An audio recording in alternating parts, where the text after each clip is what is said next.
चाहे एमपीपीएससी हो या ईएसबी, इन दोनों का प्यार दागी कंपनियों के लिए खत्म होने का नाम ही नहीं ले रहा है। कई राज्यों में ब्लैक लिस्ट होने के बावजूद ब्लैक लिस्टेड कंपनियों को ठेके दिए जा रहे हैं, जिसका खामियाजा अभ्यर्थियों को अपना भविष्य दांव पर लगाकर भुगतना पड़ रहा है। अभी हाल ही में रीनीट के दौरान सामने आया कि बिहार में सॉल्वर गैंग परीक्षा देने पहुंच गया था और इसकी जांच में बायोमेट्रिक वेरिफिकेशन करने वाली कंपनी इनोवेटिक व्यू भी आई, क्योंकि इसके कर्मचारियों की इस मामले में मिलीभगत देखने को मिली है।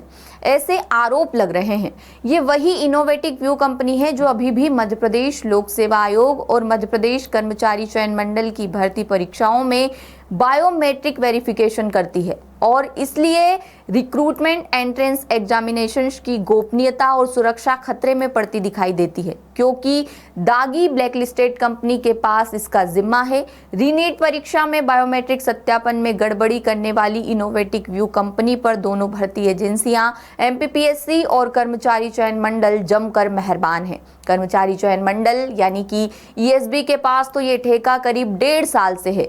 वहीं पीएससी ने भी हाल ही में कंपनी को टेंडर के बाद कॉन्ट्रैक्ट दिया है। बता दें कि ये कंपनी यूपी, तमिलनाडु और झारखंड में पहले ही ब्लैकलिस्ट हो चुकी है। हालांकि जानकारों ने बताया कि तमिलनाडु और झारखंड हाईकोर्ट से इसे क्लीन चिट मिली है और कंपनी के पक्ष में आदेश आया। बात अगर ईएसबी की करें तो कंपनी के पास सबसे बड़ा ठेका ईएसबी का है। ये करीब 1.5 साल से इसी दागी कंपनी के पास है। ईएसबी की भर्ती परीक्षाओं में हर साल औसतन 25 से 30 लाख अभ्यर्थी शामिल होते हैं। साल 2023 की सिपाही भर्ती परीक्षा में आधार कार्ड में बदलाव कर सॉल्वर गैंग को बैठाने का घोटाला हो चुका है। इसके बाद ईएसबी ने नए बायोमेट्रिक सिस्टम को चुना और नए सिरे से टेंडर कर काम दिया। वहीं हाल ही में एमपीपीएससी ने भी सुरक्षा व्यवस्था मजबूत करने के लिए 3 लेयर सुरक्षा सिस्टम अपनाया और टेंडर प्रक्रिया के जरिए इनोवेटिक को ही कॉन्ट्रैक्ट दिया।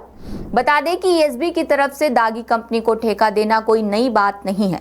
कंपनी की ऑनलाइन परीक्षा कराने का जिम्मा एप्टेक के पास है, जो कई राज्यों में पहले से ब्लैकलिस्ट है और इस पर कई गंभीर आरोप भी लगे हैं। इसके बाद भी ईएसबी ने इसी कंपनी को ठेका दिया है। एप्टेक कंपनी के सर्वर की समस्या के चलते जून में ही जेल प्रहरी की एक शिफ्ट की परीक्षा रद्द करनी पड़ी थी। वहीं आबकारी आरक्षक और सिपाही भर्ती में सर्वर को हैक कर सेंटर से नकल कर पूरे पेपर को सॉल्व करने का भी मामला आया था, जिसमें ईएसबी ने नकल करने वाले अभ्यर्थियों पर केस कराया था।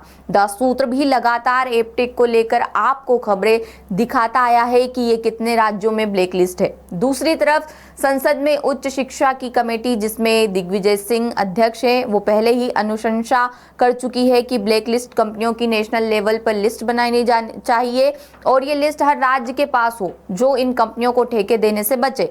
लेकिन एक राज्य में ब्लैकलिस्ट कंपनी दूसरे राज्य में साठगांठ कर ठेके ले रही है और खामियाजा भुगत रहे हैं सिर्फ और सिर्फ बेरोजगार।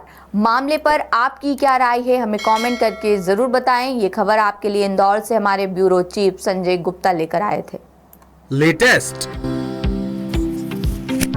इन्वेस्टिगेटिव और इन डेप्थ खबरें देखने के लिए ज्वाइन कीजिए द सूत्र का व्हाट्सएप चैनल, सब्सक्राइब कीजिए यूट्यूब चैनल, लाइक कीजिए फेसबुक पेज और पढ़ते रहिए www.daसूत्र.com।